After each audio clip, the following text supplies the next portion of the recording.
I'm lucky to have had such a tremendous support system. And I can recall my oncologist, after he diagnosed me, he said, "Are you close by to family? Because if you're not, you need to move wherever they are right away."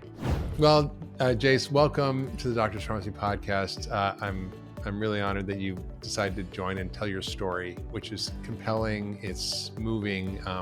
It's inspiring, and it's courageous that you've taken the opportunity to actually tell your story publicly through social media, through other avenues that you've basically created a whole movement to try to raise awareness around how to help people with cancer.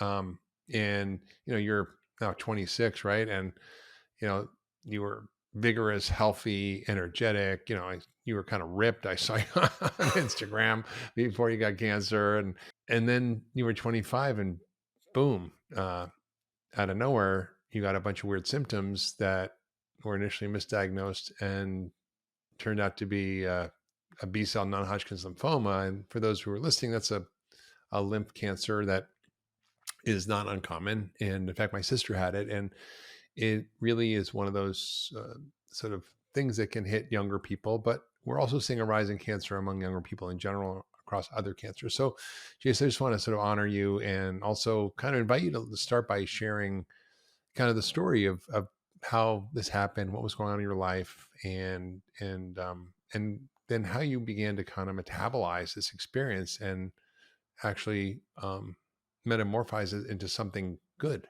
Well, first of all, thanks for having me. I mean, I've been a fan of you for a while, so being here, I'll try to kind of suppress my butterflies. That's all right. But it's incredible to be here. So thanks for having me on and allowing me to share my story. Man, I mean, where do I begin? The whole process has been a lot to digest, and I'm not quite at the finish line yet. But I'm very close, which feels good. But it really goes back to early 2023, where I started to notice sort of some fatigue that I really attributed to just work and stress. I feel like a lot of people are stressed, and everybody's working, so I just kind of had this tough it out attitude. And over the course of 2023, the symptoms got worse. What started as a light cough became an aggressive cough, so much so to the point where I was almost becoming sick, almost vomiting from how aggressive the cough was. And that was towards late 2023. But mix that in with I had shooting pains throughout my back and my arms, all of which very strange, and all of which eventually led to me being diagnosed with non-Hodgkin's lymphoma. Yeah. And you had otherwise a great life. Things were going great, and then just it sort of knocked you down. And in some ways, for most people would just sort of knock them off their feet. And I imagine it did for you for a while. But what was it that kind of made you take this experience and then transform it into something that could be useful to other people? I honestly, it wasn't, I got diagnosed, and the first thought in my mind wasn't, I'm going to turn this into something great. It was, I want to call my mom. I want to call my dad, and I want them to tell me that everything's going to be okay. And I was terrified. And you're right. I had a great life. I still have a great life. And this just felt like, it felt like a means to something that could be the end to my life. And it was terrifying. And so it wasn't until after I talked to them and started going through the process that I really transformed this into what it is now. And it happened organically. I didn't say I'm going to document this journey with the intention of sharing it with the world so that I could become, viral or a public figure. It was so that people that were close to me could follow the journey and hear about what I was going through every day, because I wasn't able to text everybody or call everybody and give them an update on where I was at. Yeah. And so you just kind of naturally started sharing, and then it kind of people started paying attention, and all of a sudden you've got like almost a million Instagram followers, right? It was shocking.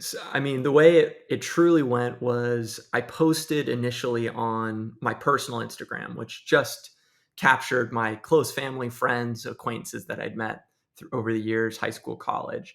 And when I was diagnosed, I was super overwhelmed. I did not know what to do. So I posted that. I went on my Instagram and I posted, I was just diagnosed with cancer. I normally wouldn't share this kind of information, but I need support. And that was it, just in text. And I started to get all these people reaching out to me, some of whom had been going through cancer themselves, which was a shock to me because these are people my age.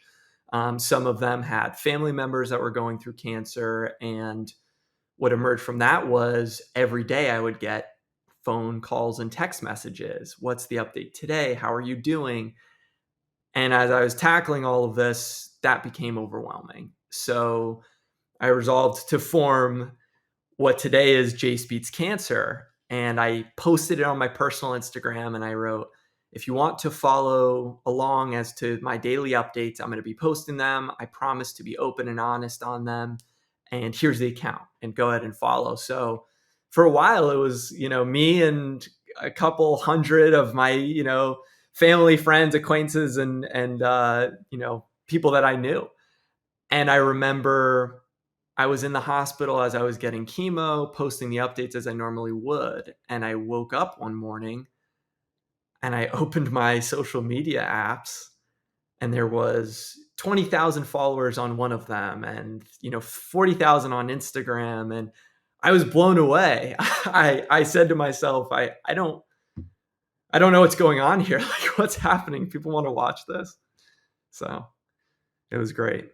And what are the kinds of things that people were responding with? Like, because cancer is one of those things. It's a little bit taboo, right? It's scary to talk about. People don't know how to talk to people with cancer or about cancer.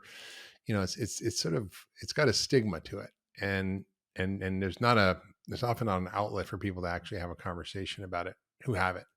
And you touched a nerve. So, what were the kinds of things that people were sharing that had already had cancer and gone through it, or that were maybe experiencing this in their family? Like, what were the kinds of things you started to hear about? I I heard so much. I mean, my DMs on Instagram were filled with cancer survivors sharing everything about their experience. It was details of what you should be doing. Make sure you're drinking enough water. Here's something that helped me reduce bone pain. That came from my white blood cell booster shot. Here's something to prevent the mouth sores that you'll get. And then there were things that were just from the heart, which were, you're going to make it. You're going to be okay. Or it's okay that you're upset or angry right now. Or if you need me, I'm here for you. And they would share their story. They would say, I was a stage 4 cancer survivor, or, I was supposed to only have a year left to live and I'm still alive 40 years later. Just the most incredible, invigorating, educational, just, I mean, everything you can imagine. And it's a huge reason why I was able to have the mindset that I do, just all these people willing to help each other.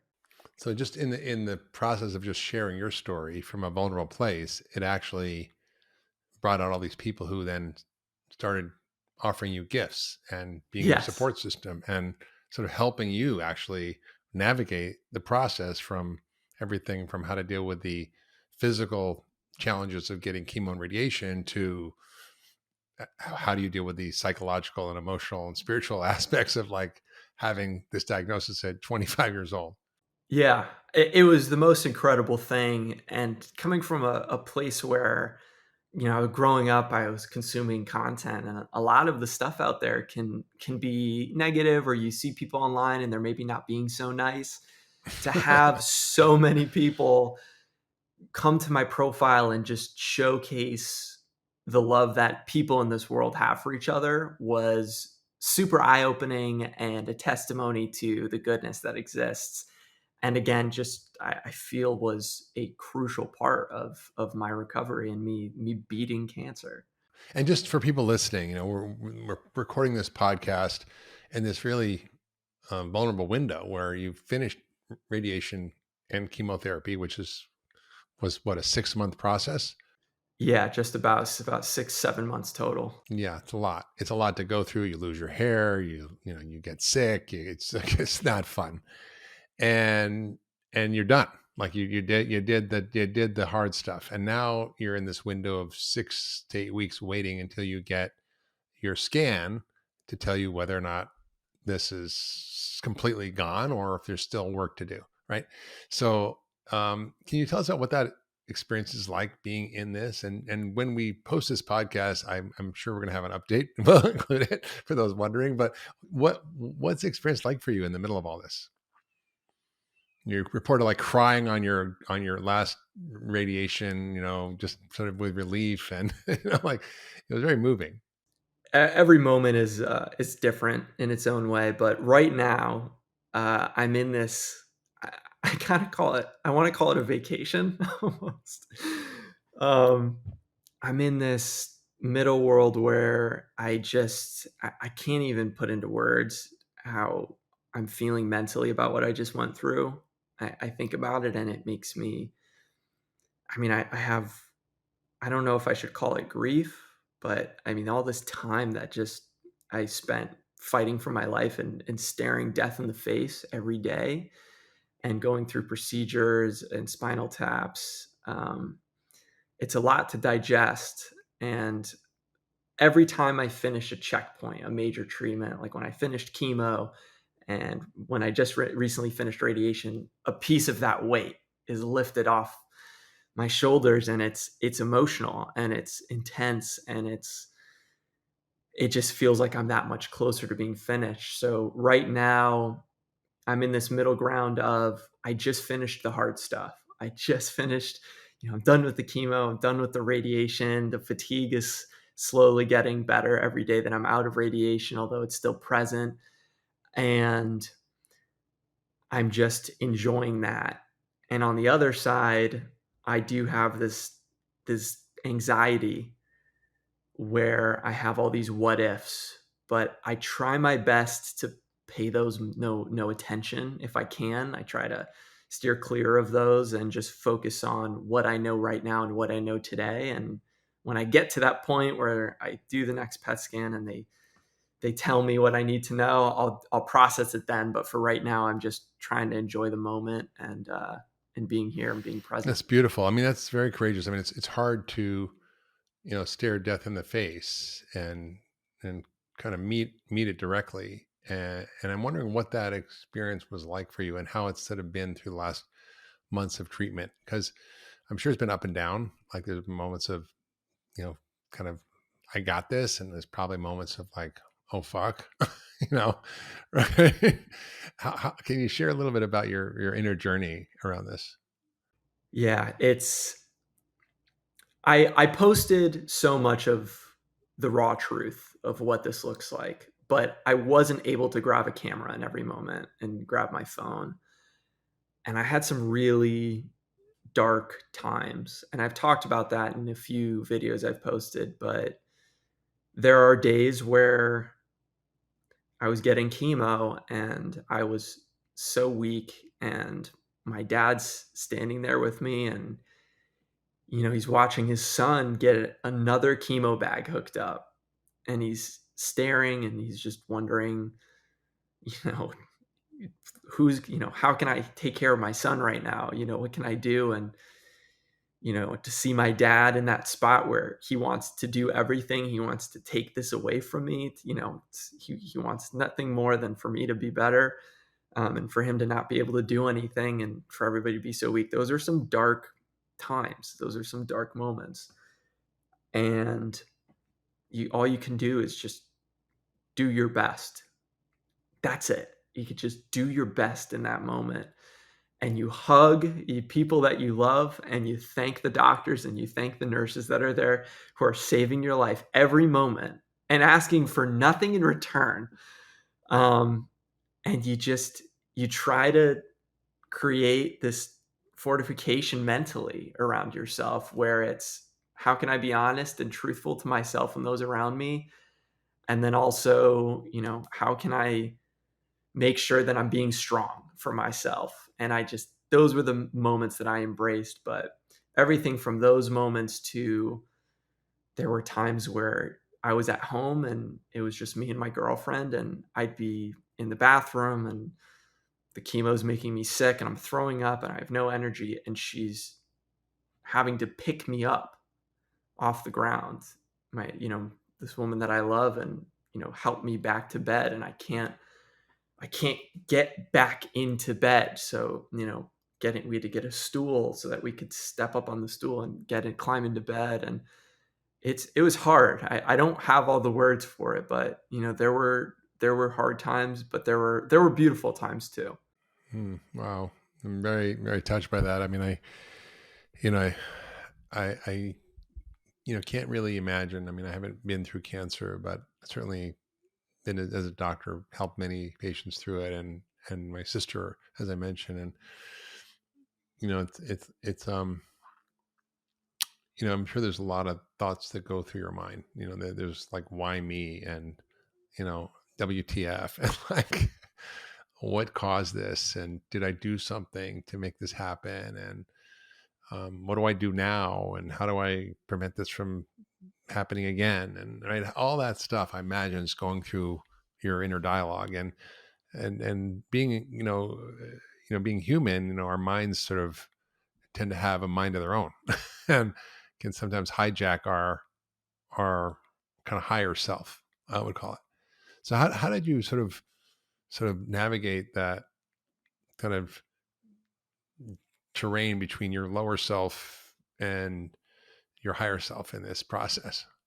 Like my inner mind, like how did I Your speak inner away dialogue those? is like, yeah, you're having Yeah. all these thoughts that are kind of not great, right?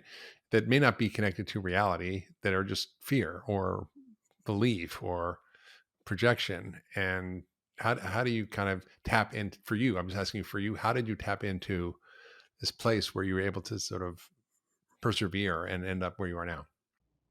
First and foremost, I'm lucky.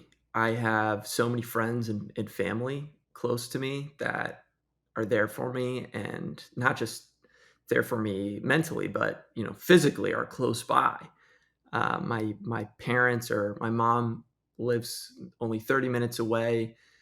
My girlfriend lives with me. All my friends live in the area, so I'm lucky to have had such a tremendous support system. And I can recall my oncologist, after he diagnosed me, he said, "Are you close by to family? Because if you're not, you need to move wherever they are right away."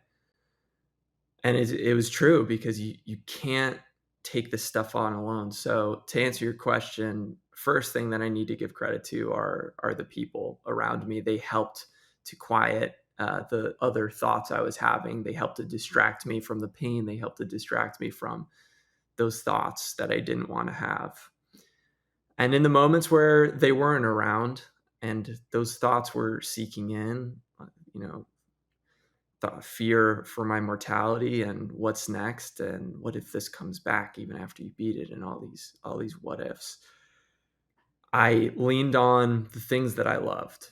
I love music. I have a big record collection, so I'd put on some music, or I'd play some guitar. And outside of that, it was actually verbally speaking out loud what I wanted my mind to think. So in the really hard moments, I would go in my bathroom and I'd look in the mirror at myself and I would say, "You are strong. You are beating cancer. You've beaten cancer already. You're going to make it. You're happy. It's okay what you're going through." And just continue to say these kind of affirmations. And I did this every day for 6, 7 months, and I still do them. I mean, it made a notable impact on my mental health. And in those moments where I wanted to think about those other thoughts, I just, boom, went right into that habit, went right into speaking those affirmations. Yeah. I mean, that's a powerful thing, is most of us don't feel in control of our minds, and they run our lives, and to be 25 and have the presence of mind to go, okay, I know this is just a bunch of noise, and I'm not going to let it take over. Yeah, it's going to come around now and then, but actually, I'm in charge here, and I'm going to take a different diet. It's very moving, Jace. I kind of wonder also about your journey in dealing with the probably overwhelming amount of advice you're getting, solicited and unsolicited, from friends, family, strangers, or Dr. Google, or now Dr. Chat GPT. You know, like how do you kind of sort that out? Because with cancer, people go, "What should I take? What should I eat? What supplements are good? How do I navigate all the things that could help me that I maybe should be doing?" And how did you kind of navigate all that? Trial by fire. In some cases, I mean, I shouldn't say trial by fire, but I was overwhelmed. That is the word. You immediately go. I'm a former and probably still. I'm a hypochondriac to the core, and kind of runs in my family. So I've learned the lessons before with. I like how you said it, Doctor Google, where you're going online and typing in what does this mean. Um, and that's what I was doing before my diagnosis. They had just found the mediastinal masses. I'd never heard the word mediastinal. I don't even know if I'm pronouncing it correctly. That's good. You're pretty good. Okay, all right. You're right on. I'll take your word That's for exactly it. right. That means the area in your chest around your heart, basically. Yeah, right here. So they For those identified. Yeah, right. And I had to go to Google to figure that out.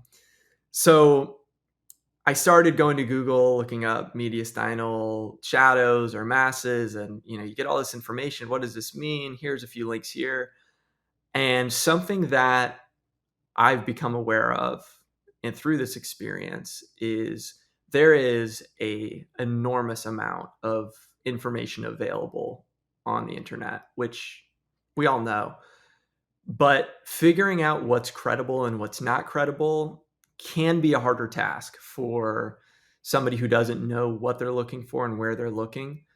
So I learned really early on that looking stuff up online was not helpful. And even if it was the correct information, it wasn't going to tell me the true diagnosis. It wasn't going to tell me the things that my oncologist and the other people that were doing the tests on my biopsy and all that, the information they had. The internet was never going to give that to me. So I learned really early to just not look up anything online. Maybe here and there, I'd lightly research something if I didn't understand a term that my doctor had given to me. But I adapted into this habit of just relying on the team that I had. And I had a phenomenal team. I had a few doctors working with me. I had my family who, would help me on the mental health side of things. And that was my core team. And that's who I relied on. And I avoided going to Google whenever I could because you just don't know what you're going to get. And more often than not, even if it gives you the correct answer, and I'm putting that in air quotes if you're listening, it's not going to be necessarily the answer that the credible person that you need to talk to would tell you. Yeah, for sure. And in terms of like things you incorporated, did you change your diet at all? Did you take any supplements? Did you just pause on everything and just do the chemo and radiation? What was your sort of way of navigating this? I first and foremost went and I had some habits that I wasn't a fan of even prior to being diagnosed with cancer. I was eating some foods that I know you would not be approving of. But Don't tell me I you're drinking Coca-Cola. no, I wasn't drinking soda, but I did enjoy some of maybe the more processed deli meats from time to time in a sandwich. I don't know, but even some, candies I was having every now and again. But other than that, I was relatively healthier. I really would focus on eating USDA organic and non-GMO project verified foods. Um, so that's where I really leaned to. I went to the max on that side. I would only shop and purchase foods with, healthier ingredients. And I didn't even just trust the label necessarily. I would actually look at the ingredients on the back. and see what was in it. Is there added sugars or are there natural sugars? And just being really careful about what I put into my body, because I knew my body was fighting the fight of its life, being pumped filled with chemotherapy, which was, destroying a lot of, everything in there, including the cancer. And so I wanted to make sure that I was giving it the nutrients it needed, but also not limiting the amount of food I was consuming. I've read different things, but to put it plainly, I was just trying to eat locally as much as possible. So going to farmers market and then eating as clean as possible, and then cutting out sugar. Also, that was a big one. So that all sounds completely reasonable. You just want to eat real nutrient dense food, not processed food, no sugar. It's just common sense. But I'm curious if your doctor said, what you eat doesn't matter, or yeah, you should probably eat healthy, or eat whatever you want. If you're losing weight, just have ice cream. Like what did they say? It's funny you say that, because I was shocked when my doctors, a few of them, told me. I had a few different doctors all working together, which was great. And all of them had various opinions on certain things. But my main oncologist, when he talked about eating, his focus for me was eat whatever you can. I want you to make sure that you're eating, that you have the energy that you need, because your body needs nutrients. So, very literally, he was saying, if you need to eat ice cream or things like that, eat those foods, eat those things. And that was a bit of a shock to me. I mean, he wasn't saying to go crazy, but his focus was on getting me to eat as opposed to not eating.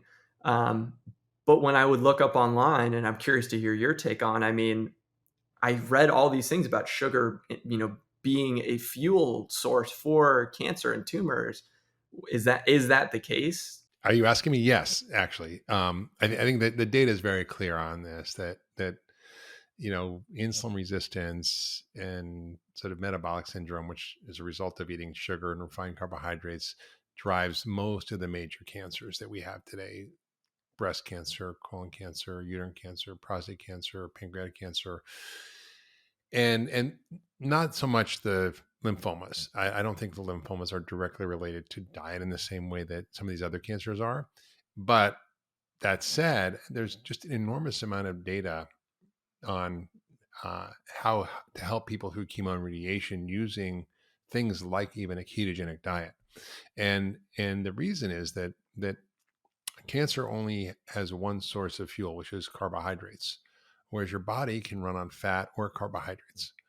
So what the data have shown, and is pretty clear on this, is that the side effects of chemo and radiation are far less when you do a ketogenic diet, and that the outcomes in terms of treatment response are better.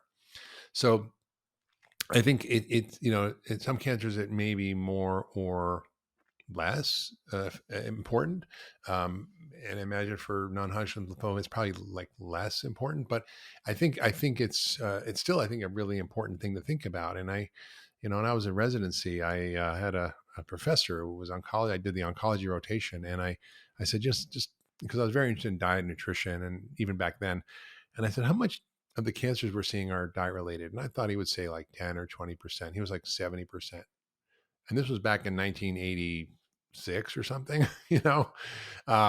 And I was like, wow. And I think it's true. And it's just astounding to me that doctors still don't acknowledge this and leave their patients in a lurch, and worse, tell them to eat things that are maybe harmful to them. I mean, I actually had a patient who was a radiation oncologist from MD Anderson, which is the number one cancer center in the world.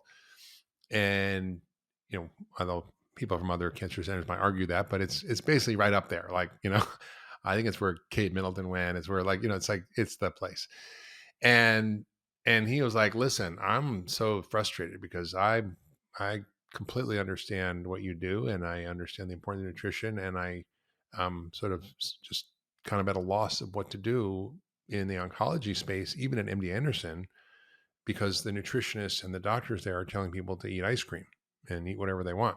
They're telling breast cancer patients not to eat tofu, but they're it's like, because they're worried about the estrogen and tofa, which doesn't actually work like that. But it's pretty shocking. So um, I know the doctors you had are really good doctors, and they're really good people, and they know what they know really well. It's just what they don't know sometimes is a little shocking. And for people listening to this who are facing cancer, who had cancer, who family members addressing this is really important. Getting your nutrition straight is key, and just eating a whole food nutrient dense diet, which you did, is like 80 to 90% of it. So I think that's so key. But it is one of those areas that's in medicine. This is challenging. Um, when one of the things that you know, uh, I think it's actually kind of exciting in medicine right now is this whole area of cancer screening, because it's very very hard to just detect cancer early enough to really make a difference. Like you had you said you had a tumor the size of a softball right before you figured it out.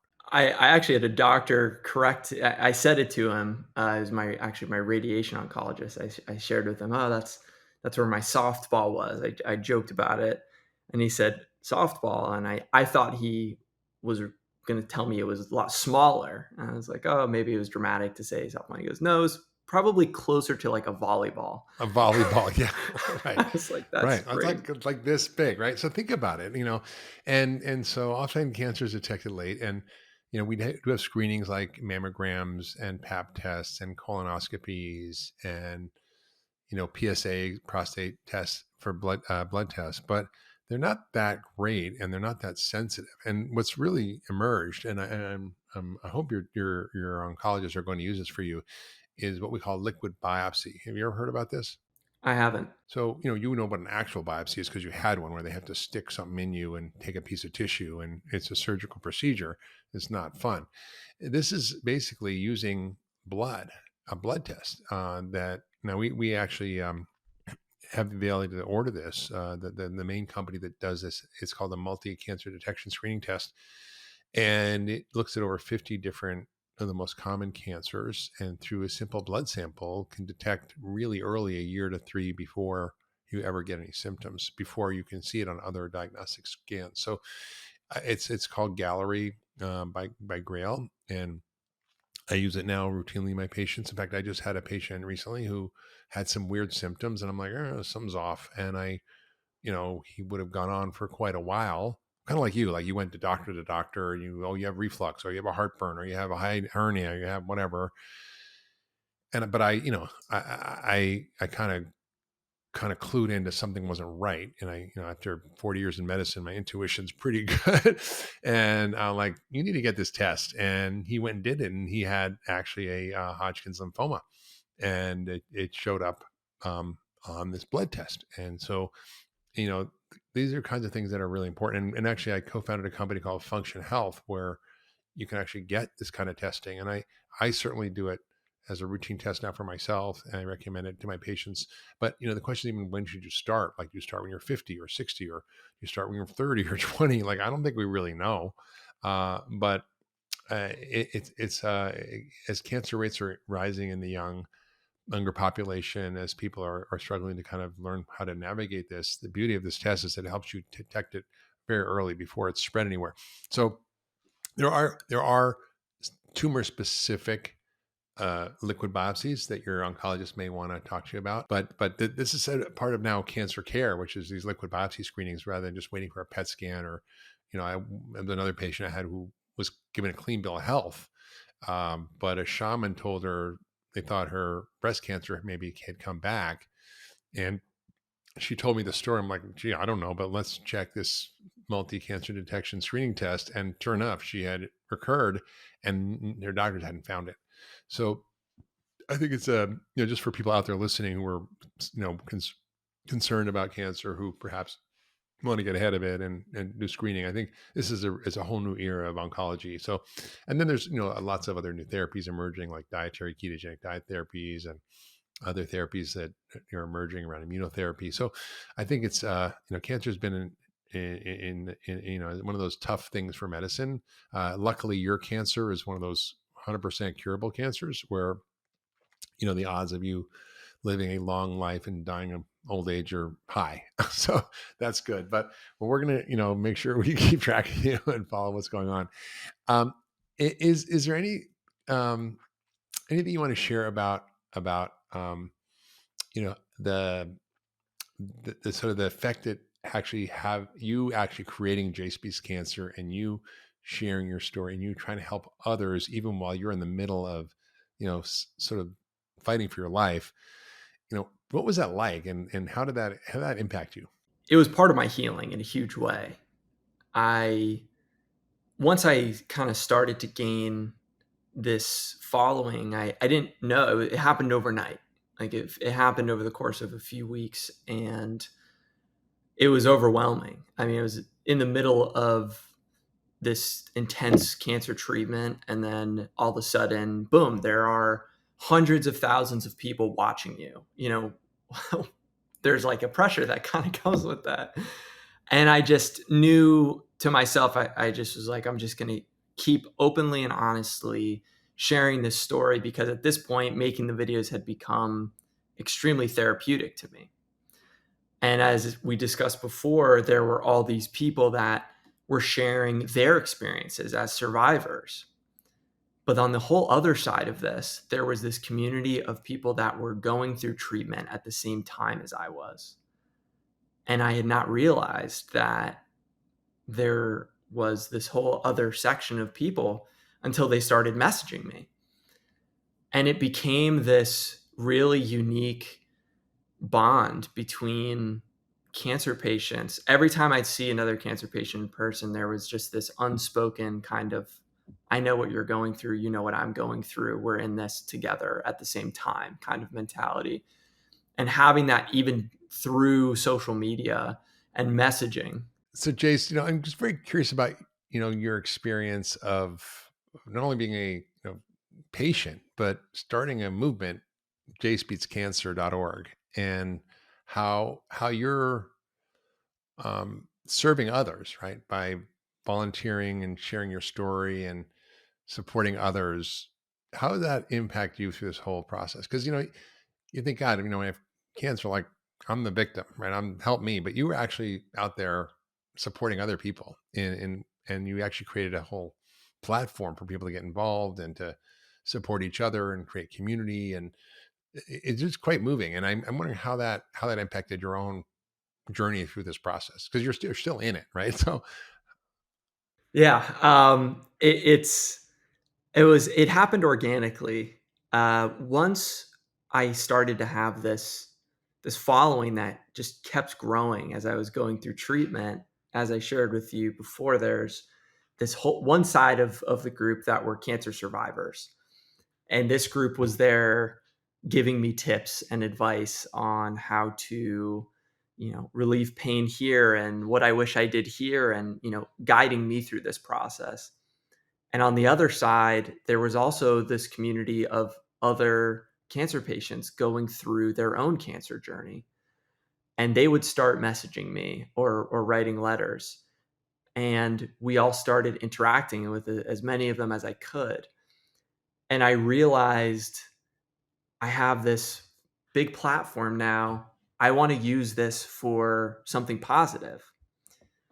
And in so many scenarios through this, have realized that I'm so lucky. And one of those areas was I have the insurance to cover a lot of my cancer bills.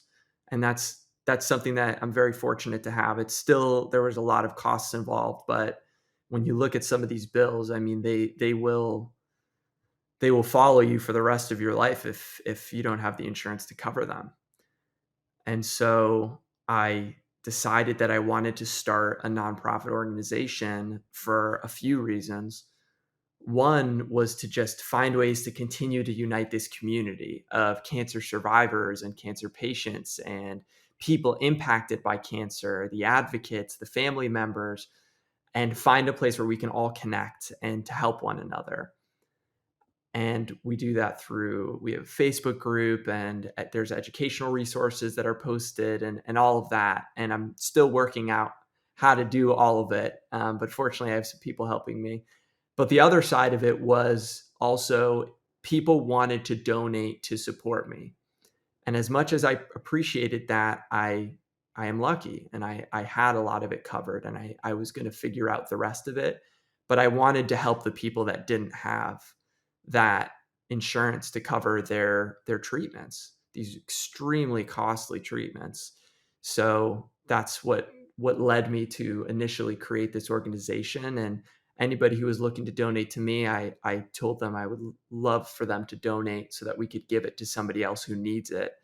And we've been doing that for ever since, I believe, my second cycle of chemotherapy, and just been working with hospitals to identify patients that are in need of that financial assistance. And not all of them need financial assistance. Some of them are looking for a bone marrow transplant match. So, getting it out to the community about their story and hopefully finding them a match. So it's been this growing, organic kind of process, but all centered around the ideals of just helping other people with cancer. It's so beautiful, and it just it's like how your tragedy is turned into, and in some ways, a blessing for so many, and also for yourself. It's like this sort of, we never know kind of when we go through these challenges and we go through these various issues, how we navigate that. But um it's just beautiful to see how you've done this, how you've navigated it. um is there anything else you'd love to share about your story, about what you've been through, what you're going through? Yeah, I mean, there's so much that, I could always continue to talk about with this journey. But the biggest thing for me has been this passion to help other people. And I say that because before cancer, I admittingly was very self-focused. I was really focused on progressing, my own career and getting to this level, and, making this much money or something like that. And, getting the watch or the car. And I had this experience, that I made a video about, and my dad, who's my hero, he came over to my home in Florida, and he lives in Boston. And this was right before I was going to start my second cycle. And he sat down with me and said, "Jace, we need to do some paperwork." And he's always been the responsible, helping me to learn finances and budgeting. And he said, "We need to go through this paperwork where we need to understand some things." I said, "Okay." So he asked the first question and said, "In the case that you're unable to, you're unresponsive, who do you want to be in charge of your medical decisions moving forward? What do you want those medical decisions to be if you had to be put on life support? How long? All these things." And at this point, I was a wreck. I was crying as my dad was reading to me, you know, potential outcomes of what I was about to go through. And then, That's a conversation you have with a 90-year-old, not a 25-year-old, yeah, right? but that's, we had to do the paperwork, and that's my dad. He wants to make sure all the ducks are in a row, and it's good. It's taught me a lot. And then he moved on from that paperwork and looked at me and said, "Jace, we need to write your will." And him and I at this point were both just in full tears.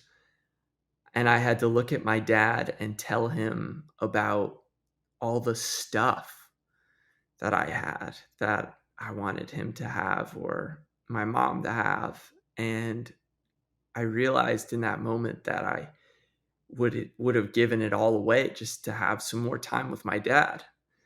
That stuff doesn't matter. And we finished it, and we said, "We're not going to need this will. We're going to be okay." But in that moment, I realized the importance of what truly matters. And for me, that's helping other people, It's not getting the stuff, it's helping the people around me that need it. And so that's the one thing that really has stuck with me through this. That is one powerful lesson, Chase. It's something most of us don't get to learn until it's too late. Um, we're so focused on success and accumulation and money, and kind of miss the boat on relationships and family and community, and you know serving others, which is actually what being human really is about.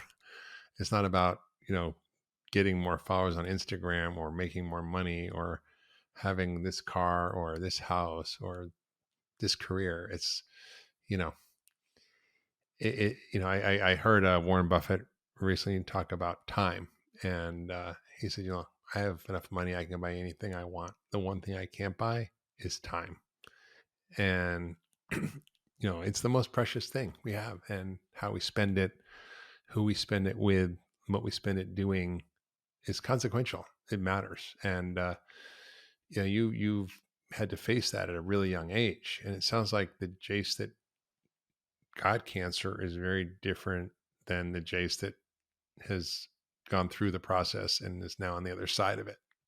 And maybe you can talk a little bit about more about this, because I think it sounds like you were a great kid and great guy, and you're doing cool stuff, but kind of this whole reoriented your life. And I'm just sort of wondering what you see as, now having gone through this, how you imagine the rest of your life.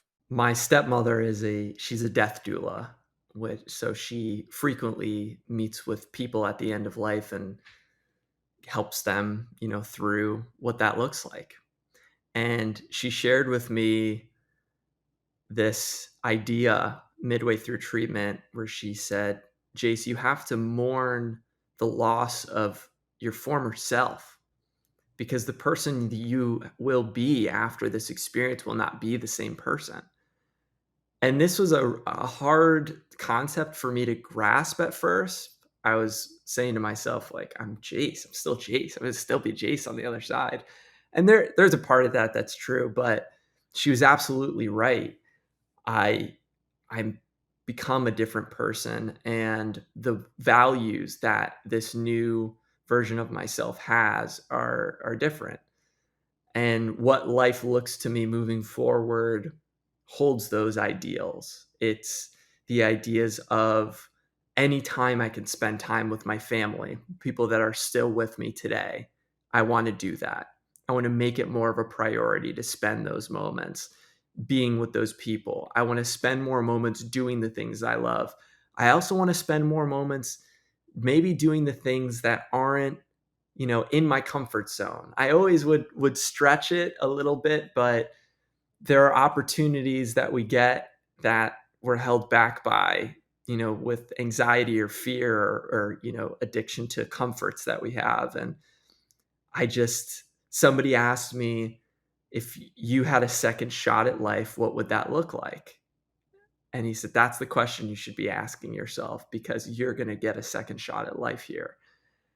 And so I'm taking that and I'm going with it. And so if I can do the fun stuff, I will, and spend time with my dad and my mom and my family. Just those are the new ideals that are important to me, not how can I get enough money to buy a Rolex or Right. do all this or get my sports car. That stuff isn't there. Yeah, that's amazing. You know, we all get these lessons, and the person that they are, like, at the core, kind of led you to actually be able to go through this in the way you have, and turn it into something that not only changed you but has changed so many people's lives. And wow, I mean, I'm kind of speechless, honestly, and just kind of moved and touched, and just honored that you shared your story with us. And we'll be sure to follow along. And everybody, if they want to follow more about you, they can go to jacebeatscancer.org, follow you on Instagram, and keep on with your story, which I encourage everybody to do. And I think, um, for those listening, I imagine, some of this conversation might be hard to listen to and challenging, but cancer is one of those things. It's like kind of comes out of nowhere, and it's it's not something that um, people have a really solid way of relating to, in the sense of, am I going to get it? Who's going to get it? And I think, it's part of the reason that I co-founded this company, Function Health, was to sort of empower people with the tools to be proactive around their health, and to screen for their biomarkers, and to check for this cancer screening, which is now available. And you can go to functionhealth.com and /mark, and you can learn more about what it is. But it's, you know, uh, it's something we don't want anybody to have to go through. Like you went through it, you turn, lemons into lemonade, but, I wish you didn't have to have lemonade, but who knows? Like, it's like, it reminds me of that story of, the blessing and the curse, the parable where, the parable about this young man who's on this, lives on this farm, and he sort of goes out and into the field, and he finds this wild stallion, and captures it and brings it home, and all the friends of the father go, oh, what a blessing, your son has gotten this beautiful animal, and it's now his. And he's like, well, what seems like a blessing may be a curse, and what seems like a curse may be a blessing. And then his son rides the horse, but then falls off and breaks his leg, and everybody goes, oh, how terrible, this is horrible, your son broke his leg. And they go, no, what seems like a blessing may be a curse, what seems like a curse may be a blessing. And then, of course, there was a war that broke out, and all the young men were recruited to go fight, except he couldn't go because he had a broken leg. It's like the story goes on like that. So it's like, it's really, one of those things we can't predict, and we wouldn't wish on our worst enemy. But for me, I had the same, thing. I was 36 and had severe chronic fatigue syndrome that came out of nowhere, and was really brought to my knees by this illness. And for me, it made me become who I am, and want to serve people and understand medicine, biology, and I'm kind of relentless about it. So it's really been the catalyst for everything that I've done in my life. So I hope this is the same for you. It seems like it obviously is. And I just stay in touch, and keep this connection. Yeah, absolutely. I appreciate you so much for inviting me on and allowing me to share my story. And just as I've gone through this, finding resources. I had been following you before, but people like you, and you, the fact that you're out there and sharing people ways for them to stack the odds in their favor is so important, because I was perfectly healthy, and then out of nowhere, it feels like I got diagnosed with cancer, and there are so many ways metabolically we can prevent it, or at least stack the odds in our favor. And there are solutions that are emerging, like Function Health, which I'm excited to look into, because I was at my primary care physician, and he was doing blood tests, and then didn't catch non-Hodgkin's lymphoma through what I assumed would have caught it. So the more resources we have, the better. And again, thank you for having me on and for doing what you do. Of course. Well, thanks, Jason. We'll see ya. If you love that last video, you're going to love the next one. Check it out here.